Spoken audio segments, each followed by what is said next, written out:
Hello students, आज है 9th class का चैप्टर नंबर 1 साइंस की बुक में से लिया है मैटर इन आवर सराउंडिंग्स। तो मैटर क्या है, सबसे पहले हम देखते हैं कि मैटर क्या है। हम अपने आसपास बहुत सारी चीज़ें देखते हैं जो सॉलिड हैं, लिक्विड हैं, गैस हैं। इन्हीं के बारे में हमने इस लेसन में डिस्कस करना है। तो व्हाट इज़ मैटर? मैटर क्या है? Matter is defined as anything which occupies space, has mass and may be perceived by our senses.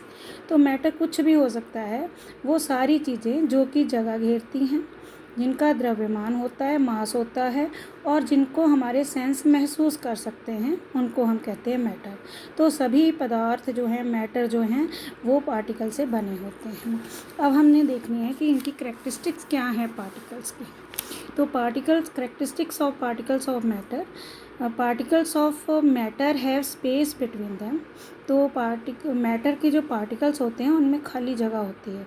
तो इसको हम कैसे सिद्ध कर सकते हैं कि जैसे पानी में आप नमक घोल लेते हो, चीनी घोल लेते हो, डिज़ोल्व कर लेते हो, तो वो पूरी तरह से घुल जाती है। इसका मतलब उनमें स्पेस था तभी वो घुल गई। Particles of matter are continuously moving.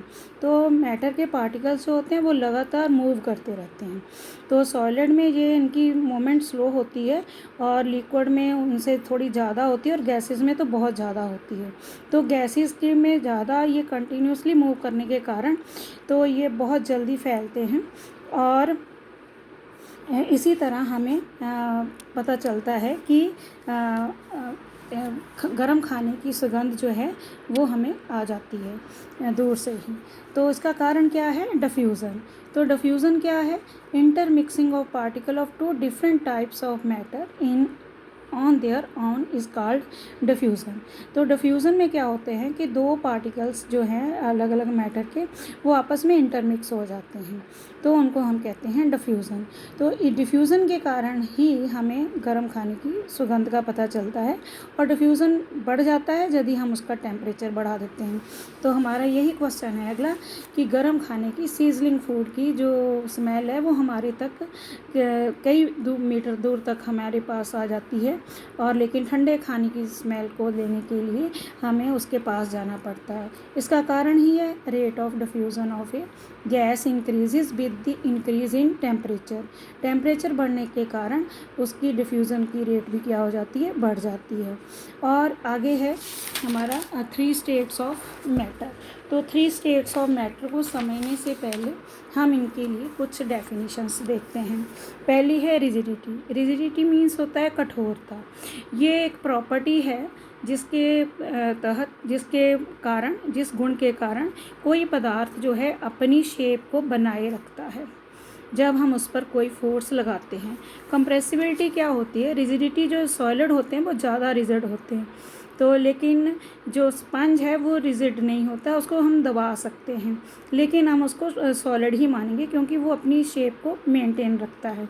Compressibility the property by virtue of which the volume of a substance can be decreased by applying force and pressure on it. ये ऐसी प्रॉपर्टी है कंप्रेसिबिलिटी कि जब किसी भी सब्सटेंस पर हम force लगाते हैं, जब प्रेशर लगाते हैं, तो उसका वॉल्यूम कम हो जाता है।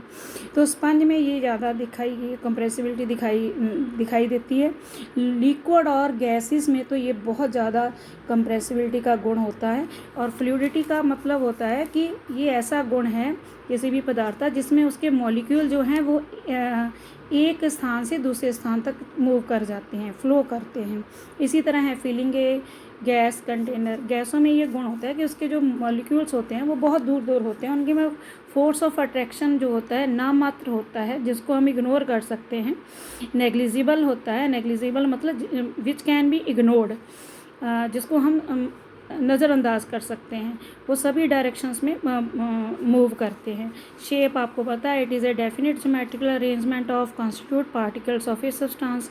काइनेटिक एनर्जी, तो अभी हमने प्रॉपर्टी में कहा कि वो पार्टिकल्स जो होते हैं वो मूव करते रहते हैं, तो मूव करने के कारण जो उनमें एनर्जी होती है उसको हम कहते हैं काइनेटिक एनर्जी। अब इसके बाद है डेंसिटी।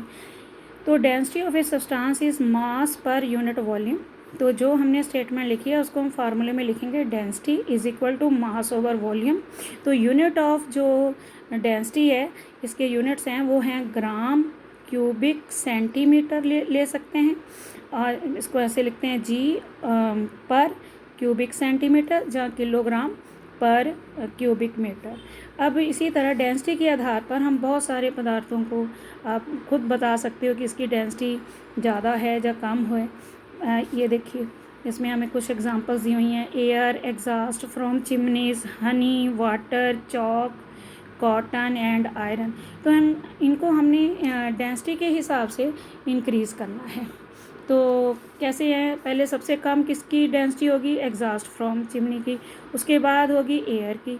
एयर की डेंसिटी क्या है, कॉटन से क्या है, कम है, मतलब कॉटन की ज़्यादा है एयर से। इसी तरह चॉक की कॉटन से ज़्यादा है, और हनी की भी डेंसिटी ज़्यादा है, चॉक की लेस है हनी से, और हनी की लेस है आयरन से। तो इस तरह एक और आपको एग्जांपल देते हैं। जो सॉलिड रूप में आपको पता है वाटर 3 फॉर्म्स में होता है। सॉलिड फॉर्म में वो होता है आइस के रूप में, और लिक्विड फॉर्म में वो वाटर के रूप में होता है, और गैस के रूप में वो स्टीम के रूप में होता है। तो जो आइस है वो उसकी डेंसिटी जो होती है वाटर से कम होती है, इसीलिए वो पानी में तैरता है। तो अब हम जो भी हमने प्रॉपर्टी सीखी हैं उसके आधार पर हम सॉलिड, लिक्विड और गैस में डिफरेंस करते हैं। तो सॉलिड है fixed shape and volume, liquid की have no fixed shape but fixed volume. Liquid का फिक्स्ड वॉल्यूम होता है लेकिन शेप नहीं होती, आप उसको जिस बर्तन में रखोगे उसी की शेप ले लेता है ये। और गैसेस जो हैं वो उनकी कोई फिक्स शेप नहीं होती, और ना ही उनका फिक्स्ड वॉल्यूम होता है। तो सॉलिड्स जो हैं, सॉलिड के बीच में जो उनके पार्टिकल्स होते हैं उनके बीच में बहुत कम जगह होती है, लिक्विड में उससे थोड़ी ज़्यादा होती है सॉलिड से, और गैसेस में तो बहुत ज़्यादा होती है। उनमें फोर्स ऑफ अट्रैक्शन तो होता ही नहीं है, इसीलिए वो पार्टिकल्स जो हैं इधर उधर घूमते रहते हैं। सॉलिड्स जो हैं उनमें स्ट्रॉन्ग अट्रैक्शन फोर्स होता है उनके पार्टिकल्स में, और लिक्विड में सॉलिड से थोड़ा कम, और गैसेस में बिल्कुल भी नहीं। आगे है डेंसिटी ऑफ सॉलिड जो होती है वो हाई होती है, और डेंसिटी ऑफ लिक्विड क्या होती है, कम होती है, और गैसेस की डेंसिटी बहुत कम होती है।